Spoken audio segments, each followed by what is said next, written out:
President Yoweri Kaguta Museveni. President Museveni, in power since 1986, is not only Uganda's most powerful politician, but also one of its wealthiest individuals.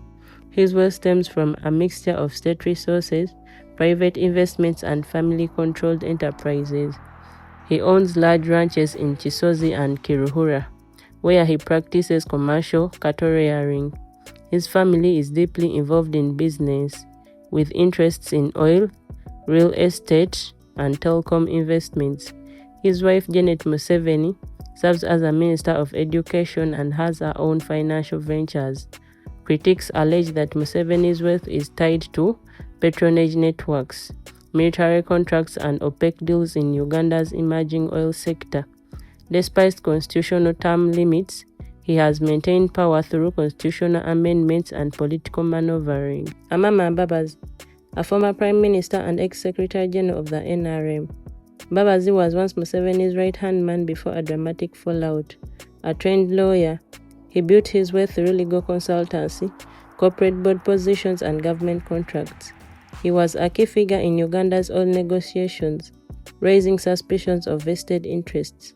Mbabazi also owns prime real estates in Koro and Nakasero, and has investments in banking and hospitality.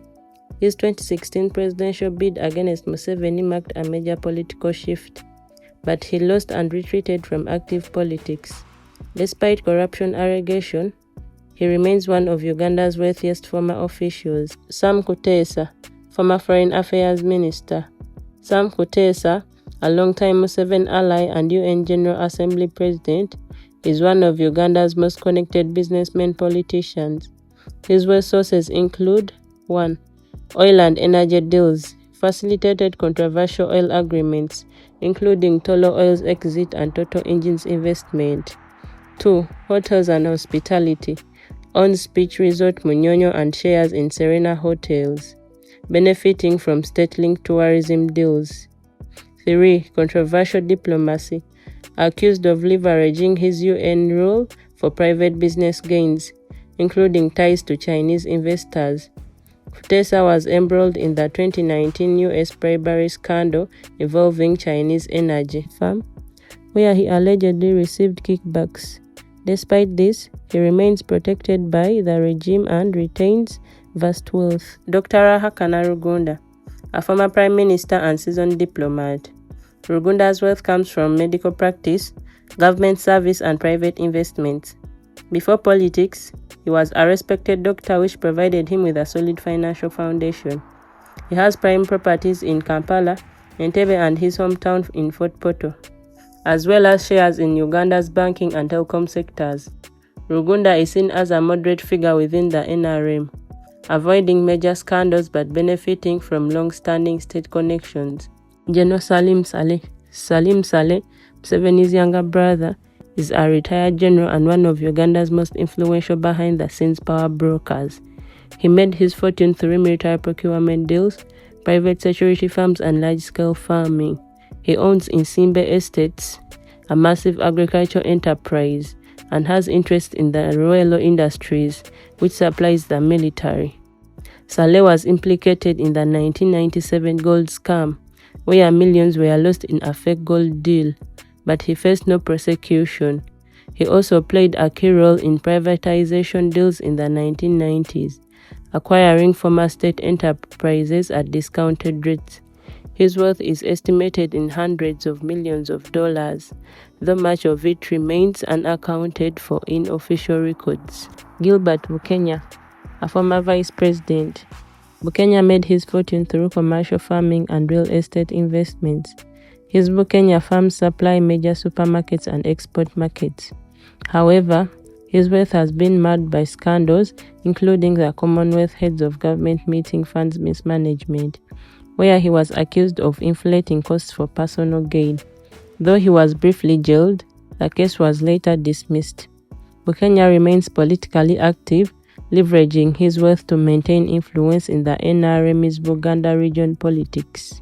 Rebecca Kadaga, former Speaker of Parliament. Rebecca Kadaga, one of Uganda's most powerful female politicians, amassed significant wealth through legal practice, political patronage, and strategic investments. As Speaker for a decade, she oversaw parliamentary budgets and influenced lucrative government contracts. Her wealth includes 1. Real estate. Owns high-end properties in Kampala, Jinja and her hometown Kamuli. 2. Transport and logistics. Investment in buses and freight companies that benefited from her political clout. 3. Sugar and agriculture. Linked to Kalilo Sugar Works and large-scale maize farming in Busoga. Kadaga has faced criticism over alleged mismanagement of parliamentary funds, including the controversial purchase of luxury vehicles for MPs. Despite losing the speakership to Jacob Olanya, she remains a wealthy and influential figure in NRM's politics. Evelyn Anite, the State Minister for Privatization and Investment, has rapidly amassed wealth through alleged telecom deals and government procurement contracts. A fierce NLM defender, Evelyn has been accused of conflict of interest in privatization deals, but remains a rising financial powerhouse in Ugandan politics. David Bahati, State Minister for Finance. Bahati, a key architect of Uganda's anti-LGBTQ+ laws, has built wealth through government connections and evangelical fundraising. His financial empire includes 1. NGO and religious funding. Channels donor money through Christian charities tied to U.S. evangelical groups. 2. Agriculture and dairy. Owns Bahati farms in Kabale, supplying milk to Brookside Dairy. 3. Real estate. Investments in Kampala apartments and commercial buildings. Bahati is controversial for pushing regressive taxes and anti-gay laws, but his wealth glows through state-backed projects and foreign religious donations. This politician's wealth is deeply intertwined with state power, military connection, and opaque business dealings. Many have faced corruption allegations but remain influential due to their political patronage networks. Uganda's elite wealth accumulation often comes at the expense of public accountability, reinforcing a system where political loyalty translates into financial gain.